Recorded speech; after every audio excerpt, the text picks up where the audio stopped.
Как започва утринната ти молитва? С порив на сърцето, мисли, слово, песен, в тишина.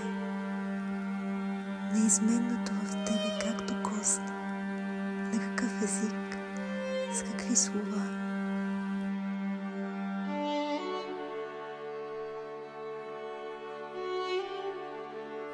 Ако говоря човечески и ангелски езици, а любов няма, ще съм мечта злънти или кимваща дрънка.